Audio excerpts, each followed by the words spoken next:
family, it's SPANNFLOWER here. Thank you for taking some time with me today. It is Thursday, September the 28th. And are you having a thoughtful or a thoughtless Thursday? Post your comments on the channel and let me know. Are you having thoughts of goodness today or thoughtlessness today? So post a comment and I'll be sure to respond. With that being said, we always want to recognize today is the beginning of football week. It is the 4th week of the football season, the NFL football season, and we have lots to talk about. So tonight, there's going to be an NFC affair. That means the Detroit Lions will be taking on the Green Bay Packers, which neither one of these teams, again, for the 3rd week in a row, the NFL has decided to put on a game that I actually do not care about. But again, because I'm objective analyst and commentator, I will report on those games because it has an impact on my Chicago Bears, because NFC North is the home of the Chicago Bears. That's where they play. So, of course, we want to give context to those games. Now, either one of those teams losing is, because they both are 2-1 in the division. So it couldn't hurt the Bears either way. So this might be a blessing in disguise. The only silver lining I see from last week is this game that's going on today, because they are playing their rivals, and so one of those teams have got to lose, and so they'll be 2-2, and so the Bears will get a chance to try to rebound and come back. But anyway, if I have to pick this game, I'm going to go with the Detroit Lions. I'm going to go with the Detroit Lions to say they're going to be, I say 28-17. That's what I think. I think Green Bay may be able to score 17 points. They don't have a prolific offense or anything like that, but I just think the Detroit Lions have a better team. And even though Jared Goff has been, bounced around or whatever the case may be, lost his job over there with the Los Angeles Rams, and they sent him over there to the to the Lions. He been, trying to recover himself and get himself together and build a team. So, they might be decent. He was a winning quarterback at one point in time. He's doing okay now. So we will see about that game. So I got the Detroit Lions winning 28, I'd say to 17. So with that being said, that game is going to start tonight at 7:15. And of course, it's on Amazon Prime. So, that's where you'll be able to find that game. Now that's for the beginning of week 4. So that's today's game, Thursday. So now, what I would like to do is go back over week 3, because we need to recap the games to talk about some of the games that occurred. And so SPANNFLOWER is prepared to do that with a heavy heart, of course, because anyway, I needed to take a break. I'm trying to tell you, those games had SPANNFLOWER all over the place. But anyway, let's just recap week 3 before we go along. So let's do it. All right, come on. Now, week 3. First of all, the Chicago Bears went to the Kansas City Chiefs to play a football game. They were visiting with their old pal Matt Nagy. They were visiting with the MVP Patrick Mahomes. They were visiting with the guru coach Andy Reid. And they were visiting with Travis Kelce. And his little dip Taylor Swift was at the game. Okay, so let's just say all the Swift and Swiftie Nation eyes was on this football game this weekend. Every time Travis Kelce blew his nose, I'm trying to tell you, they would throw the camera up on Taylor Swift. I thought we was at a Taylor Swift concert, because the Kansas City Chiefs sure did put on a show. And when I say they spanked the Bears big time, they spanked the Bears big time. So, God, it wasn't pretty. It wasn't pretty. So, let's just go over what happened in the game. Okay. The final score of the game was the Bears 10, the Chiefs 41. Okay? I can't say anything good about the Bears' performance in this game. Justin Field numbers, he was 11 of 22 for 99 yards, 1 touchdown, and 1 INT. And he carried the ball for 47 yards. DJ Moore had 3 receptions for 43 yards and 1 touchdown. The defense got ran through again and picked apart. For the second week in a row, the opposing receivers against the Bears secondary looked like they had a track meet. I mean, like, it's just, they gone. The Bears secondary trailing behind. You know, what was that, man? Y'all ain't got no kind of speed on you. I mean, like, Travis Kelce was literally doing cartwheels and flips, you know, going right on into the end zone and catching balls I mean, like, it wasn't pretty, okay?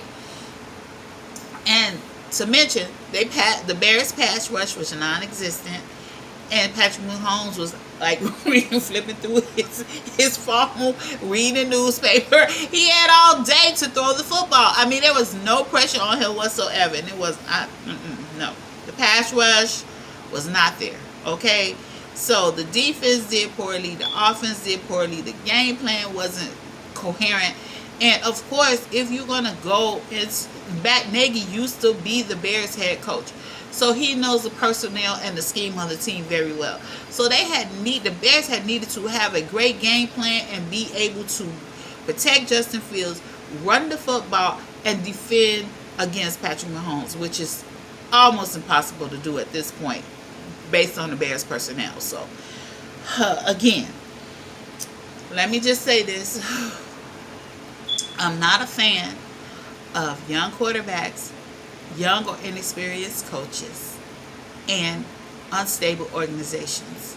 I'm just not a fan of it because it doesn't give the quarterback that's coming out of college to the NFL the appropriate amount of time to sit behind a quarterback that they can learn from. They throw them right out into the frying pan, and it's not fair because the team is not together the way that it should be, and so it's not pretty, you know, and I don't like it, and it makes it look like Justin Fields is not a good quarterback, and a lot of these quarterbacks end up getting their careers ended short or bounced around from team to team to team because there's no stability there, you know, and within the organization. You got a new general manager, you got a new head coach, you got a new scheme, and this is a young player. They need stability and guidance, and I don't see that Justin Fields is going to get that right at this moment.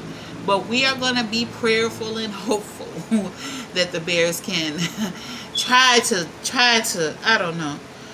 do something, okay? Now, the Bears play the Denver Broncos next week, and we're going to talk about them a little later, okay? Because they ain't even worse shape than the Bears with a seasoned head coach and a quarterback, MVP quarterback. So go figure. Anyway, hopefully they can get into the win column next week. This should be a winnable game for the Bears. They are at home, so I'm hopeful that they can turn this tide around and get them a much needed win to build some confidence and get some stability. Maybe the schedule for the Bears be a little bit better, you know, because anybody playing the Kansas City Chiefs is going to have a hard time winning that game because of the sheer magnitude of all the weapons they have and all the experience, and they just have a great quarterback and a great coach.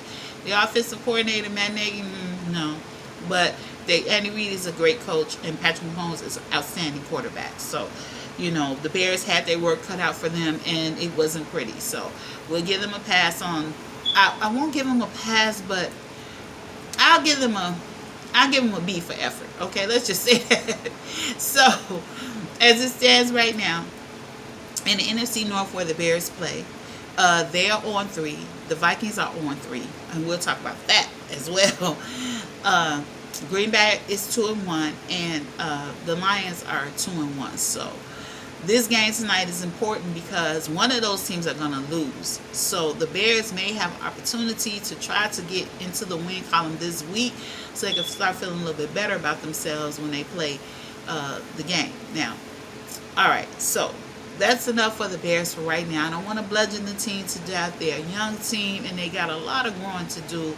And they fight, but the piece is not there. You know, the team is not configured the way that it needs to be configured, or maybe they need to do some more scheming. I don't know, but there needs to be some work done. And I said that I wanted to look and do a deep dive to see what was happening with the receivers, with the running back, with the O-line, with the D-line, just to do a general synopsis of that. But It's not needed. We can we can pretty much go on the eye test and see it's not working out the way that it's supposed to. So I'll pray for my Bears, and hopefully they can get themselves together this week.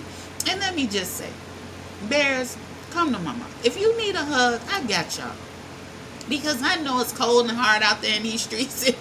I know y'all ain't getting no love, but SPANNFLOWER love you here in the city of Chicago. Don't nobody else love you. SPANNFLOWER love you. So come get that hug if you need it, Bears. Okay? All right. So now we're going to move on to our next game that we want to recap. And we all know who that is. Okay? So we'll be right back with you.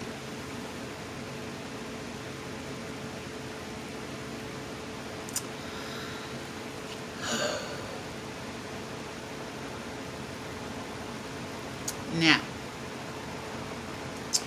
next up is the Dallas Cowboys. Okay, so they went to the Arizona Cardinals home in the desert and came out with a loss. I'm just trying to say, what happened to the Cowboys' vaunted defense? I don't understand it. From night and day, I don't think it's all about Trayvon Diggs not being there, because I watched the game and it wasn't pretty. It wasn't pretty. It wasn't often. It wasn't. They competed with Arizona on every level. They had more downs than Arizona did. They had more time of possession. They had more yards than Arizona did. They just didn't score enough, And that's something that they're going to have to work on, because they had 5 trips to the red zone and they did not. They catch 1 touchdown. But again, Arizona ran for 200 and some yards on the Dallas Cowboys defense. And let me just say, because I didn't put the score out here, the Cowboys lost that game 16-28, and they still had a chance to try to do something at the end of the game, but it just wasn't there. And let me just say, when those young rush, and I have to tell the truth, and I love the Cowboys, but when those young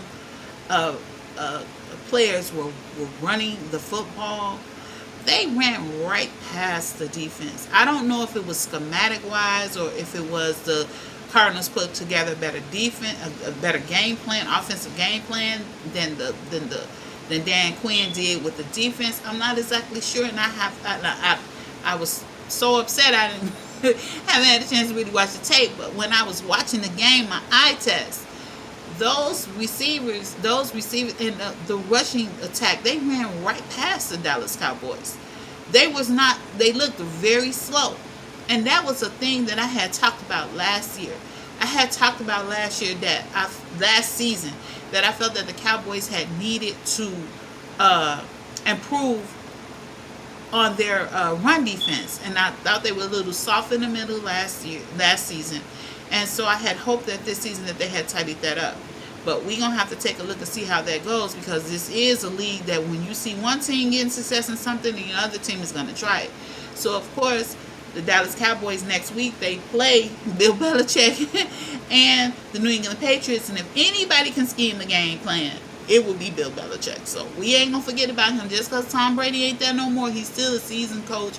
He's been around the league for a long time, and he knows how to deal with these defenses and offenses and make the game plan better for him. So we just have to see. Now another thing is the Cowboys had 13 penalties for 107 yards. After 2 games of having lightweight penalties, all of a sudden this game they had 13 penalties. Look, I'm okay with the players being protected and the refs calling whatever they need to call, but that's just too excessive. 107 yards, it bothers the flow of the game, and it's not. It's hard to continuously watch when you got penalty, and the game is interrupted. It breaks the continuity of the game. You losing yardage. It just look. They got to do better. So I'm gonna leave that alone. I'm gonna land there right there with the penalties. I don't want to go too far out on a tangent about that. But again, the Cowboys need to shore up the run defense. They need to score some touchdowns when they get to the red zone, and they have to have a better game plan and situational awareness during the game regarding clock management and the field goals, when to kick and when not to kick. I mean, like, it's just, I don't know. It just was like, was that an example game where y'all were trying out some new stuff? I mean, Mike McCarthy, what was it? Come on, baby. Y'all, come on. Look. That's why preseason is very important. Work out these kinks during preseason. Okay? Thank you. All right, so the NFC East stands right now. The boys are 2-1. The Eagles are 3-0. Note that. The Commanders are 2-1, and the Giants are 1-2. So, again, the season is long. They got a lot of work to do. They do play the New England Patriots at home on Sunday at 3:25 Central Time. So, hopefully they can go in there and right the ship and do what they need to do to win a football game. Because they are capable of scoring points, and they are capable of moving the football. They are capable of doing all of that. And when the defense is not up to par, the offense needs to take over. And Mike McCarthy needs to not call such a conservative game.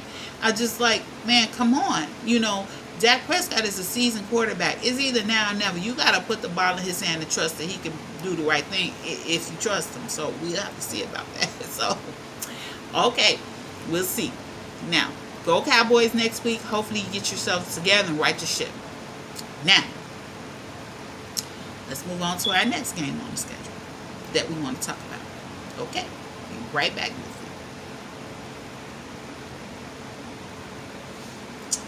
you. Now, let me get my glasses here. Because we are getting ready to talk about the Denver Broncos. Okay? They played at the Miami Dolphins. Okay? Miami Dolphins, they're an up-and-coming team. They got a great team. I picked this game as a game for Sean Payton to bounce back. I felt like he could put this game together, but they're not the Miami Dolphins of old, and they want everybody to know that we ain't playing with y'all.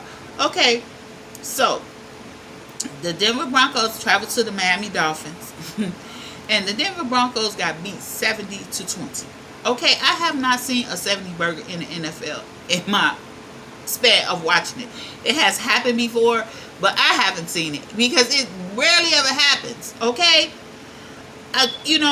what was that? With Sean Payton, you have to take responsibility for this.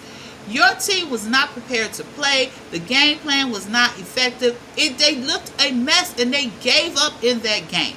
And the more they gave up, the more the Miami Dolphins poured into them, And I'm not really, what else can you say?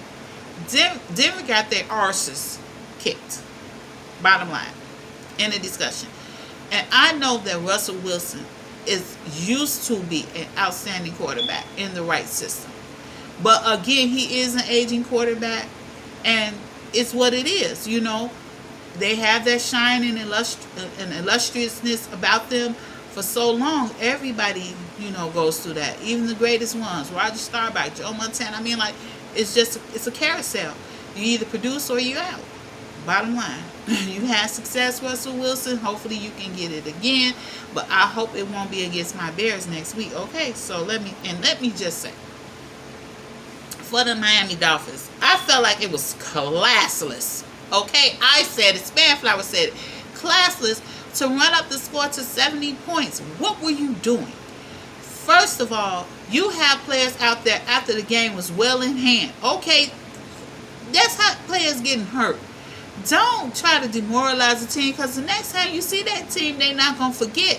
Now, these are grown men, and I told you, in these sports, these people have emotions. They have feelings, and it felt like it was over the top, classless as far as I'm concerned. And that's SPANNFLOWER saying that. So I'm going to move on from this game right here, because it wasn't pretty.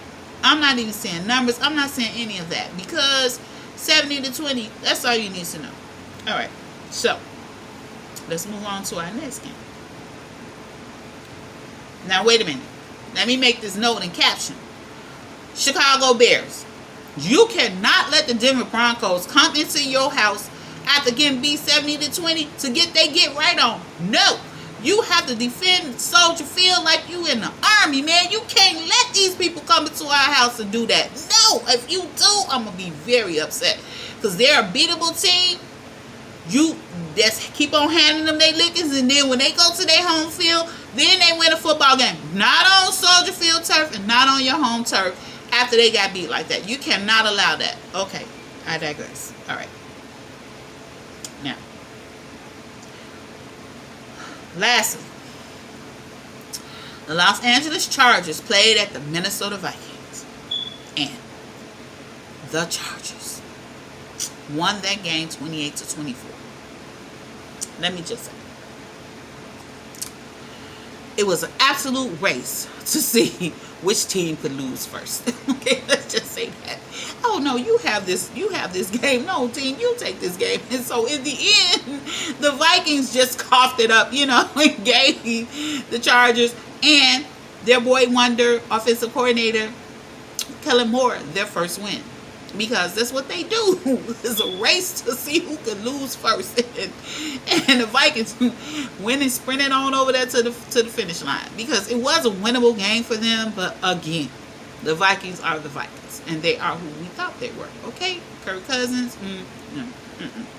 So anyway, the silver lining in that is that if there's anything, the Vikings and the Bears are the same way in the division. And so they both, the division is not world beating anyone. So maybe they have a chance to right the ship. And, so we'll see. I don't know. I don't know. It's just, hey, look, you can't make this up. Just saying. Anyway, now, Monday Night Football. The Los Angeles Rams travel to the Cincinnati Bengals home. Okay? And Joe Burrows was able to win that game. And they won 19-16 over the Los Angeles Rams. Now, Joe Burrows looked somewhat like Joe Burrows. Matthew Stafford looked somewhat like the Matthew Stafford that used to play for the Detroit Lions. What he had really digressed. Okay, I don't know what that was out there on the field, but he didn't look like the just winning the Super Bowl championship a couple of years ago. So again, what can I say? I leave that alone. Now, big ups to Joe Burrows because he's one of the teams that I like, and I do like him as a quarterback. I think he got some talent, but I ain't gonna jump off the ledge with that. But he got his first win, and the Bengals got their first win in a tough division. So we'll see. There's gonna be a dogfight in the AFC North for sure. So now, the last game of the week, which was in these two games, were Monday Night Football games. So the last game that we're going to talk about is the Philadelphia Eagles at the Tampa Bay Buccaneers. So the Philadelphia Eagles won this game 25-11. Now, Baker Mayfield, look, you let the Eagles come into your potential home and ransack the joint. You ain't gonna get no another house, a Mayfield house, if you don't play better. Okay, the team gotta play better, else they gonna find somebody else, and you gonna be looking for another home, and it might be your actual home address when they kick you out the NFL. So you had needed to win that game. The Buccaneers needed to win that game, but Philly just was the better team. And I hate to say it, me being a Cowboys fan and a Bears fan, and the Eagles playing the NFC conference, and they play in the division with the Cowboys, of course we never want to see the Eagles winning. Okay, they just went to the Super Bowl last year and lost. Of course we don't want them winning. Okay, it's bragging rights and all that involved. Okay, so they the Cowboys' arch rival. Every team in the NFC East is the arch rival. Every team in the NFC North is the arch rival of the Bears. So we can't have them doing stuff. Okay, so anyway, let me just say that. Okay, so now, also, a couple other games. I picked the Ravens to win against the Indianapolis Colts. But the Indianapolis Colts pulled a trick out their bag and they won that game. They won that game in overtime, 22-19. So big ups to them. Hey, what can you say? They winning. They won the football game. What can you say about that?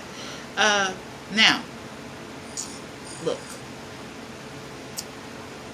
I've go over the games that I actually watch. As I said this before, these are games that I've actively watched and take notes on. Now, if you have questions or comments or want to know scores of other games, just please post it to the channel and I will be sure to respond. If it's some more analytical things that you need, of courtesy of the NFL, of course, we can get that information for you. So I'm, prepared to do whatever I need to do to make sure SPANNFLOWER or people know what they need to do and know what's happening with these games, okay? And then two, also as a side note, the Pittsburgh Steelers had that problem with their plane having to land and whatever the case may be. Everything is okay. So, as more comes out about that, I'll, report on it more, but everything is okay as far as I know. And then two, just any other little news and notes that goes on around the NFL. Sometimes I might post a comment to the channel, or a lot of times I like to wait until I'm talking directly or getting all of the facts, because I made that little faux pas last week, so I want to make sure that that doesn't ever happen again. So, of course, on top of that. So, anyway, if you like this video, subscribe, share, comment, like, hit that notification button. There's other videos like it on the channel. I do like to read the comments that people make when they post them on the channel, because I'm a big football sports enthusiast myself, so I do enjoy it. It brings joy to my life, and what would this world be without sports? Okay, I tell you, even though I have my problems with some of these refs and some of these calls and some of these players and some of these coaches, I still love the game. So that's why I'm doing this, a labor of love. But there's other content on the channel as well, but I do have to rep my sports because I do love it. So anyway, that's it for now for SPANNFLOWER. Enjoy the game tonight. Okay, I don't have a dog in this fight, so once the game becomes final, I will post the scores to the channel. So you all have a blessed and wonderful evening. SPANNFLOWER out. All right.